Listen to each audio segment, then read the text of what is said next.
Welcome back, everyone, to another episode of the It's Coming podcast. This week was a tale of two teams. After a rather uninspiring performance in Providence, the Huskies played one of their best games in a while against Xavier. Some would call it a season-saving win in the Cintas Center where, gotta check my notes. Just kidding, I don't. It's a place where Mick Cronin never won. But anyways, we've got a good guest to get to, so without any further ado, it's episode 9 of the It's Coming podcast. Kemba Walker, step back, Walker, Cardiac Kemba! And the Huskies are the top dog in 2011. El Amin comes over and says, we shocked the world. Belt up ahead to Buckner, to the rim, and a ball! You know, people better get us now. That's all. You better get us now, because it's coming.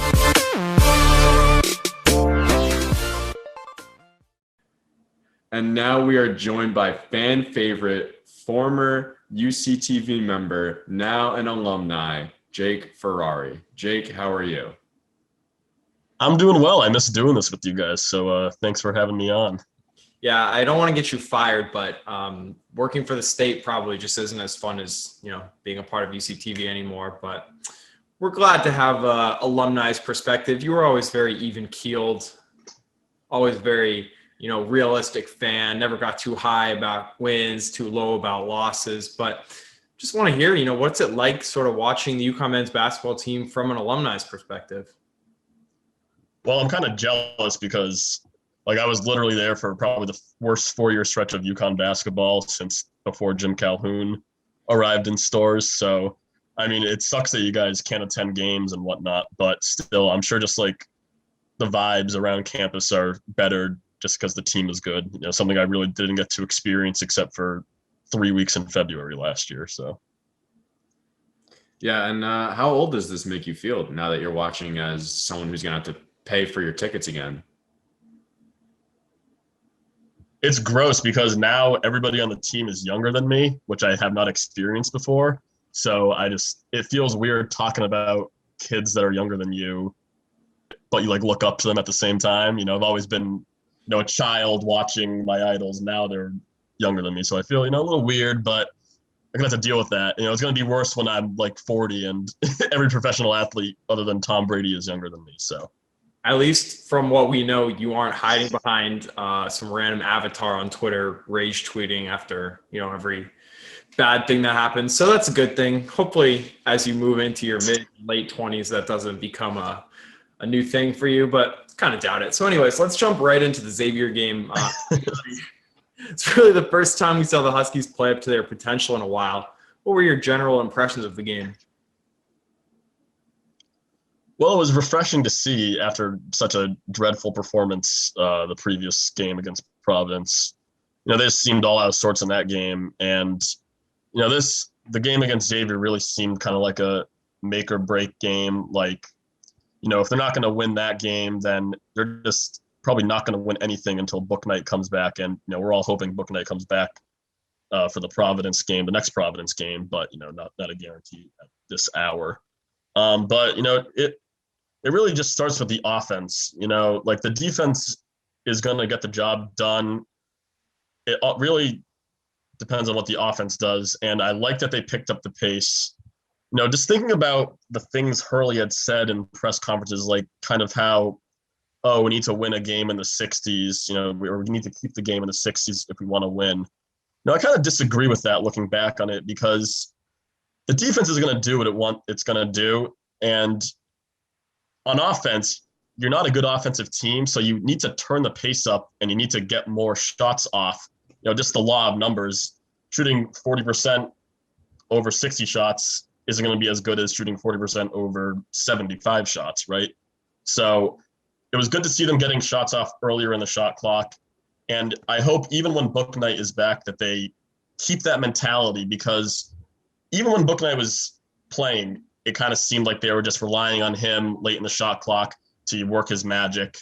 That's not sustainable, unfortunately. So I hope they learned their lessons from the Xavier game, carried into tomorrow and throughout the rest of the season. Yeah, I mean, everybody for weeks has been talking about how just painfully slow the offense plays. And Matt and I, when we watch, like, it's agonizing every possession when the shot clock gets under 10 seconds. And so the Xavier game, like, it almost never happened. There were stretches for, 8 or 10 minutes where every shot was taken with more than 10 seconds left on the shot clock. And that's what you want. That's a sign of a functioning offense. And Hurley even talked about it today in his presser. He said that the team's looking to go faster and attack more. And I agree with you. I mean, it's a team that's not really built for long, methodical half-court sets. They just don't have the talent on the offensive end. So it's going to be much more beneficial. And even our stupid-ass, incompetent math brains can understand that the more shots you take, the more points you're going to score, even if you're only shooting 40%. So definitely something I'm looking forward to. I mean, the Providence game, the offense was just really bad. So we'll see what they can do tomorrow when they get the rematch. As for that Providence game, what do you expect? They lost by 11 just about a week ago on the road. It was one of the worst performances we've seen during the Dan Hurley era at Connecticut, I would say. Well, I expect a win just because I feel like the pendulum of momentum has swung back in our favor. Even after, they kind of blew us out just a week ago. I think they're going to take a lot of the lessons from the Xavier game. And, it seems kind of maybe that Book Knight is going to be back. So if he is back, that'll give him even a, more momentum regarding that. But, the last Providence game was just also a lack of mental toughness too. They got down. They really never got back into it once they gave up the lead. So hopefully they're in the right place mentally, and that helps them with the more physical stuff on the court. Yeah, I think that combined with, like you said, the pendulum swinging, like at some point, and you don't know it until the season's over, there's going to be the lowest point of your season. And I think that game has the potential to be the lowest point, and it's only up from there. And I think it's a game that like would almost be hard to lose. I know that sounds kind of almost an arrogant view when you have a team you're going to play again that just beat you, but it seems like it'd be a game that's kind of hard to lose. They're also are going to finally play Villanova this week, a team that I have been waiting for them to play since they last played them. That and Xavier are the two teams I have been dying for them to play all season. Mm-hmm. So do you think this team's good enough to beat Villanova? How are they going to get it done? Well, I think for Nova, they need Book Knight just because Villanova is so tough. But we just saw, Creighton played them the other day, and they beat them by, 18 or 16 or something? It was a blowout. So, that's the great thing about the Big East is that any team can beat any other team on any given night. And, if UConn plays as well as they did against Xavier, I think they could probably beat Nova, maybe have to play a little better defensively. But I'm looking forward to it. I think they have to realize that they kind of need to win 4 or 5 games if they really want to feel comfortable in the tournament. Nova's going to be in no matter what. They're a top 10 team in the country. Right now, UConn is kind of fighting to get in. So I hope that factors in just the fact that they need to kind of almost not win out, but, win a lot down the stretch. And they might, have that extra edge to them that Villanova might not. Yeah, I mean, you look at the schedule down the stretch, it's relatively winnable. It's Providence tomorrow or later today once this episode gets released. And then it's on the road at Villanova. That's, if Book Knight's back, that's a game that UConn can go out there and steal. There's no fans. Villanova hasn't really been playing their best basketball of late. And if UConn manages to beat Providence, they'll be coming in with a lot of momentum. Then you go on the road and you play at Georgetown. And that's one of those games you just got to win. You can't show up and shit the bed. You just got to take care of business. Then Marquette at home, they beat Marquette on the road thanks to Tyler Polley, but Marquette really has been pretty uneven. And then you got a big game at Seton Hall, and that's another one that's like a toss-up. I mean, home to Georgetown. So when I look at it, I think the 4 games that are not against Villanova or Seton Hall are games you really should win. And if you win those, you go into the tournament feeling like, hey, if we win 1 or 2 games, we'll play late into March. We'll be in the field of 68. Whereas if you don't take care of your business, you're going to have to steal one either at Villanova or at Seton Hall. It'll be difficult. But that leads me into my next question, which is really give us your ceiling for the rest of the season and also your floor. Best case scenario, worst case scenario. Ooh, I think best case scenario, they could be a second weekend team just because they have the star. They have a top 15 player in the country, and that always plays in March. You know, we saw it like a few years ago with Carson Edwards on Purdue. He just went off every single game and literally carried them almost to the Final Four. So I think now, I don't know if they're a Final Four team. I don't know if they just have the complete offense. But then again, nobody thought they were a Final Four team when they won the national championship in 2014. You know, they rode one player then. They rode their tough defense. They could do that again, maybe. I just don't see it this year just because of all the craziness that's gone on. I think a low, I could see them missing the tournament entirely, honestly. And that, that would be tough, but that's just how it's been without Book Night. They've kind of put themselves in a tougher situation. You know, if they come out here, go 3-3, and then they lose one of the first two games in the Big East tournament, they might be out. So I think and that would be, I think we'd all be incredibly disappointed, especially given how the season started, how they were ranked at one point. It seemed like things were going really well for us, and then all of a sudden Book Night got his elbow crushed and everything kind of blew up in our faces. But I don't know. I really hope they make it because they deserve it, and it almost feels like maybe a window closing since Book Night is almost certainly going to be gone next year. I think they're going to make the tournament, but I could see them easily not if a few things go wrong. Right. And what about you guys? I'd have to agree with you. I mean, with Book Night, this team can go pound for pound with a lot of teams in this country. And without him, the margin for error is very slim. It's the team was built around him. So when you're not going to have your best player and like you said, a top 15 guy in the country, your margin for error is so slim. So when you do slip up, you're going to have more losses than wins. Yeah, for me, I think the Xavier game was just massive. I think if they lost, I really wouldn't have had them in the tournament, period, because they just showed they're really not good without Book Night. It would have been really disappointing looking towards next year too, because you have a loaded recruiting class coming in, but those guys are going to be freshmen, and you can never rely on freshmen, especially in college basketball where we still don't know if there will be a regular summer to ramp up and start work as a team. So I think the Xavier one was huge, and really having RJ Cole step up was just massive. We've been waiting for it all season.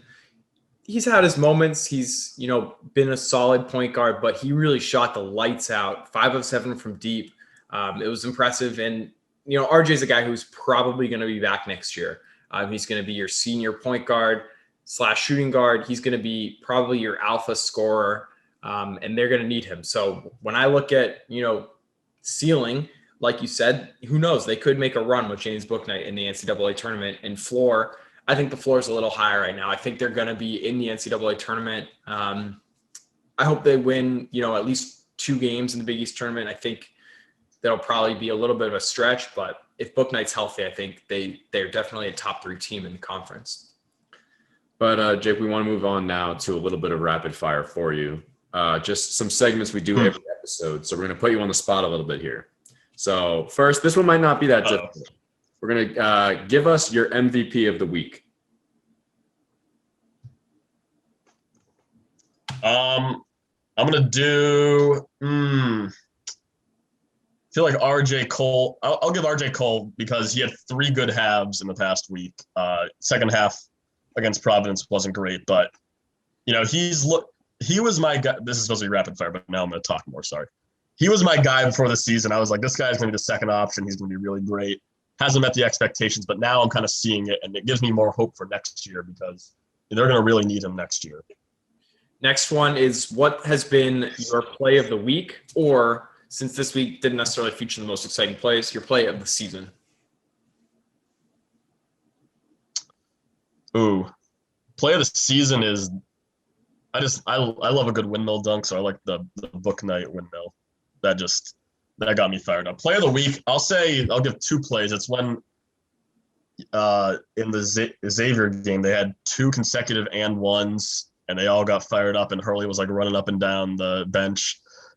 That got them. That felt like, all right, we're good. We're going to win this game because we're playing tough today. Next up, one thing this team needs to improve on for the rest of the season heading into the tournament. I think it's the perimeter defense. That's been a thing all season where they've kind of it hasn't been great. And, I just want to be a lot tougher on defense. So let's work on that perimeter D, guys. Yeah, one thing you text about a lot is just like the ticky-tack fouls that add up. There's a lot of guys that they pick up 1 or 2 in the first half, and then they have to sit. Or, they get into 4 or 5 team fouls by like the 6-minute mark of each half, and then the free throws add up for the opponent. So I think that goes along with your perimeter defense. Jake, any final thoughts today? Big week coming up. This is a big week. I think if they go 2-0, they're a lock for the tournament. So let us pray that Mr. Booknight returns and we get both dubs, please. Hope so. Well, Jake Ferrari, thanks for joining us. Definitely miss having you at UCTV, but always good to talk hoops with you, hear some level-headed perspective. We'll be right back with the rest of today's episode. Thanks again to Jake for joining us. Always a good time talking to him. So here we go. We're just going to jump right in to my initial thoughts from the Providence game. We touched on it with Jake, but this had to be one of the most uninspiring performances, certainly of this season, and probably of the whole Dan Hurley era. There's just no energy. The team had a whopping 5 fast break points. Also, foul trouble was a huge issue. Martin and Whaley both fouled out. Snogo and Gaffney both had 4. The team only shot 9 free throws compared to Providence's 27. You need to be drawing more free throws. You need to be more physical, and you need to get good takes going to the rim. And on your free throws, 9 of them, you only made 5 of them. So all around, a brutal game. Just no energy from the team. Yeah, I don't even want to talk about it, honestly. It was very uninspiring.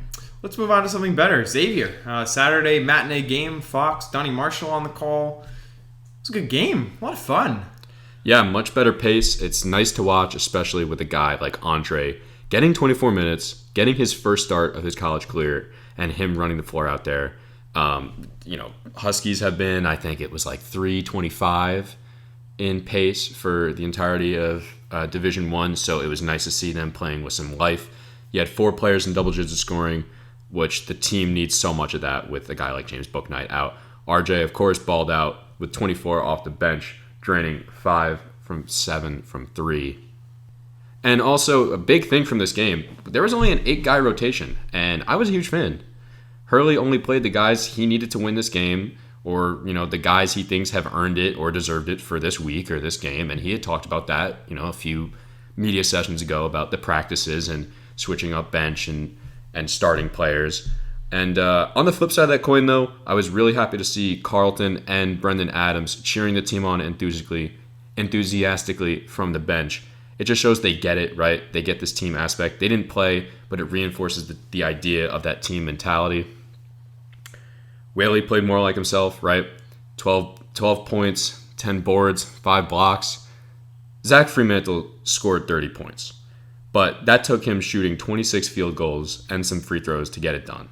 Yeah, and I asked Whaley post-game, what did you do to not necessarily limit Zach Fremantle from scoring because he scored 30, but sort of, prevent him from getting his teammates involved? Because Paul Scruggs, who's arguably, Xavier's best player, he was a non-factor. He scored like 9 points. So here's a little bit about what Isaiah Whaley said about limiting Zach Fremantle.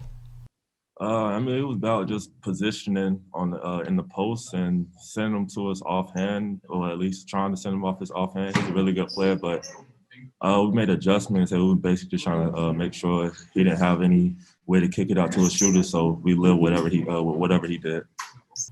Yeah, and you could see during the game, Whaley was giving his best effort every possession to stop Fremantle as best he could. Moving on to another big from this game, how about a Cook, man? Knocked down some shots early. That was a huge energy boost that this team needed. especially big from him and Tyrese to play through and get back from some of those nagging injuries that they had that have been holding them back and that Dan Hurley talked about. Yeah, there's one stat that really stands out to me from this Xavier game, and it's the assist numbers. I really think their assist numbers were a major part of why the offense was successful. They had 12 assists on 15 field goals in the first half, and they finished with 21 assists on 28 made buckets for the game. And I'll get into it a little bit later on how those looked for previous games, but when you move the ball on offense and you play with a little bit of pace, you're going to end up scoring, a lot more points. They put up 80 against Xavier, and anytime you put up 80 in college basketball, especially under a Dan Hurley team that prioritizes defense, you're going to win basketball games. And just, big picture takeaway, what a fun game this was. I saw these two teams, in person in Charleston last year covering that tournament, and we all definitely realized that this was not necessarily a budding rivalry, but a budding, series of games that's going to be a lot of fun. Two rabid fan bases who love their teams, two good young coaches, two up-and-coming programs right now in the Big East. And we saw that play out today, just as we did last year in Charleston. Fortunately, this time, the Huskies came out on top. So, moving away from Xavier and into some of our segments this week, Matt, let's hear your MVP of the week. For me, it's got to be RJ Cole. Spark plug off the bench, 24 points, 5 from 7 from deep. Also made all but one of his free throws. It was huge. Also, 7 assists. And I've pointed this out to you multiple times when we watch these games. He has that bullet pass, right? That he just releases that thing from the side of his hip. I cannot get enough of those passes. It is sweet. I could eat that all day. I could just watch highlights of that. Noam, how about you? Yeah, he absolutely whipped a couple of those. There's one early in the game. He just, no look, basically, chucked that thing to Adama, who had an easy layup. My MVP has got to be a Cook. I love the kid. It's been a tough road back. Achilles injury 1 year ago today when we released this podcast. It's one of the worst days in recent memory for UConn fans. Just devastating. Then comes back this season, doesn't play a lot, has a shin thing. We don't really know what. Maybe he got banged up in practice. He had a little shindig. Maybe it was just the Achilles wasn't ready. But anyways, comes out 10 minutes, 7 points, a really nice drive to the rim, 2 smooth jump shots. He just impacted the game in the first half and swung it towards UConn. He came in at a time when they were struggling. They went down 14-5 early, and they just didn't come out with much energy yet again. And a Cook came in and just infused the team with energy. And if you get a Cook playing anywhere near his potential this season, you're gonna, have a lot better chance at winning ball games, especially if you're combining him with an RJ Cole who's becoming more and more reliable, and an Andre Jackson who's becoming more and more explosive, and obviously the elephant in the room, a James Bouknight, who will be coming back eventually. Yeah, and, moving on to play of the week, speaking of that Andre Jackson explosiveness, for me, play of the week was Andre throwing it down on the fast break. Yeah, you know what? There was no one he dunked over, and, he didn't do a 360 windmill, but it was freaking sweet, man. And you know what? It came off the fast break, which I absolutely loved. And if you rewatch that replay, I don't know who jumped higher, him or James Bouknight on the bench watching him and James getting hyped for this dunk. So that was great. How about you for play of the week? Yeah, I love when this team gotta keep doing it because they got so many guys who can finish in transition. My play of the week, RJ Cole takes a charge late in the first half against Xavier. Dan Hurley sprints over to pick him up. It's something we've seen multiple times from Dan, but he looked like he was running a 40-yard dash over. And as John Fanta tweeted, he said that was an electric factory. That's one of those moments where Gamble just would have been rocking. RJ takes a huge charge. It's a momentum play. I love it. Sacrifice the body, take some charges, fire the team up. And Hurley, man, I love the energy from him. I haven't seen that in a while from him on the bench. That's one of those where you're going into commercial break and, Big Red gets up and the whole place is absolutely fired up. Moving on to under the radar. For me, not one play, but multiple times, the bigs came up big, sinking shots from outside. Early on, Xavier was begging a Cook to shoot a 3 from dead away from above the arc, and he drained it. Him and Whaley combined for a few 3s and a few long 2s, right? There was that one play they were looking at a Cook's foot on the line for what felt like 10 minutes. I was losing my mind. But they were huge, getting those outside shots, because really teams have laid off on our bigs on the outside. So to be able to sink some of those shots, that was absolutely huge for us. Yeah, it's good for a Cook, too. It's a guy who can really shoot it. He's got a nice stroke. He can shoot over guys. He's got long arms, high release. And if he's able to develop an outside shot, it's going to open up the floor a lot more, because right now you got minimal pure shooters in Tyler Pauly and RJ Cole, and Whaley too. I mean, his threes earlier in the season kind of came from the top of the three-point arc. It was just kind of, the defense was sagging. But against Xavier, he hit 2 from, where the straight part of the three-point arc meets the curved part, right around the corner. It was good to see. He looked confident. He hit them, and it forces defenders to come out and cover him. But my under-the-radar takeaway of the week is that the assist-to-turnover ratio in the Xavier game was 21 assists to 11 turnovers. Now, you compare that to the Providence and Seton Hall losses, where they only had 9 assists and 11 turnovers in each of those games. So 21 to 11 in a win against Xavier, 9 to 11 in losses against Providence and Seton Hall. That's really good. They got to build on that. They got to keep the ball moving. If they keep the ball moving, you're going to get better shots. You're going to get more open looks. You're going to score a lot more points. So keep that going. Assist to turnover ratio, keep it in the positive. Moving on to hot take or overreaction of the week. Matt, going to get to you first on this one. Yeah, I was sweating a little bit towards the end of the game, Noam, as we're watching in the dying minutes, and you were gassing up to me this idea that the team is going to run up the score and we're going to win by 12, we're going to win by 15, right? Garbage time, put in the bench guys, and let's see what they can do. And instead, UConn misses 4 straight free throws, and things got interesting for a second. And I'd be lying to you if I wasn't thinking, worst case scenario, we miss every single free throw. Yeah, that sucked. And then someone on the post game had the balls to ask Hurley what he thought about the good free throw shooting down the end, because they made their last 4 after Xavier missed a 3 from the other side of Ohio. But and that was tough. They were up comfortably. It looked like they were just going to cruise, put in the bench guys, blah blah blah blah blah. But no, they got to make it interesting per usual. My hot take overreaction, it's actually kind of a lukewarm take. It's just that Hurley should just continue to keep the rotation really tight.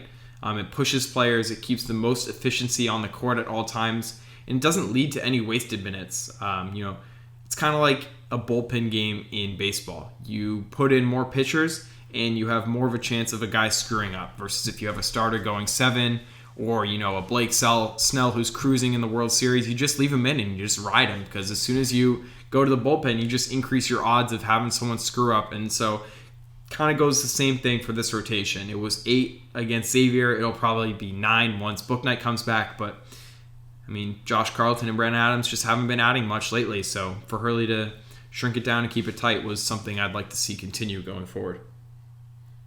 Moving on to the go get him next time, or honestly in this case, go get him again, RJ Cole. Can he build off the Xavier performance? That's my big question going into today's game against Providence. If so, not only does UConn have a good chance to beat the Friars today, get a little revenge for last week's loss, but I think that they can contend for a Big East title. We hear it time and time again, RJ Cole, prolific scorer at Howard.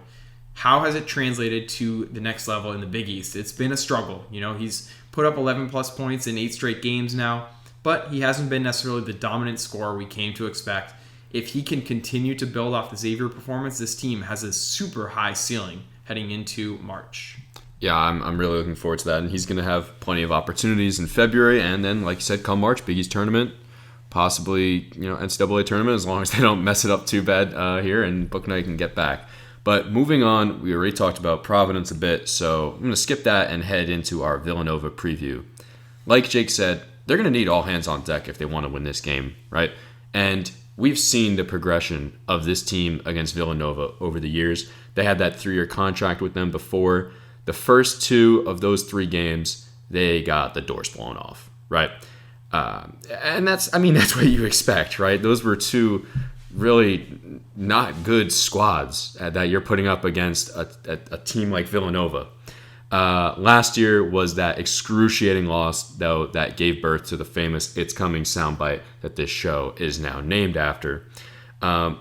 This team struggles to get going in games, but for some reason, I just have a good feeling this is not going to be one of them, right? Because this team should be jumping for joy to get their hands on a chance to play Nova again after how long it's been.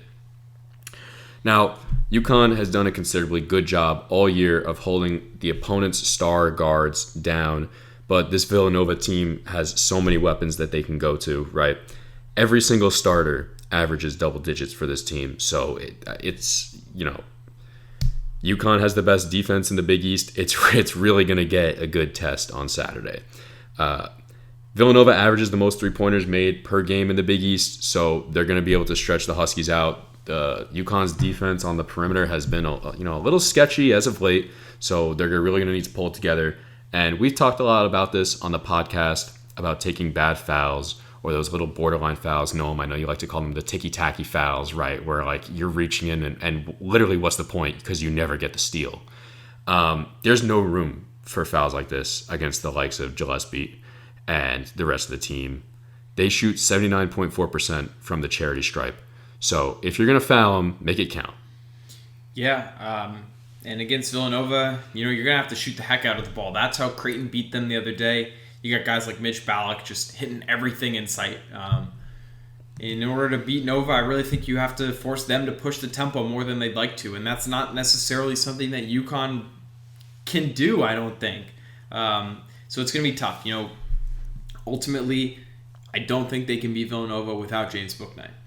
That being said, if they get James Bouknight back and you're playing on the road, possibly coming off a Providence win in front of no fans, so it's not a hostile environment, I think you can hang toe-to-toe with Villanova and really get a chance for a signature resume-boosting win in Philadelphia. We all know that game last season was electric. I was there, screamed my head off from the balcony.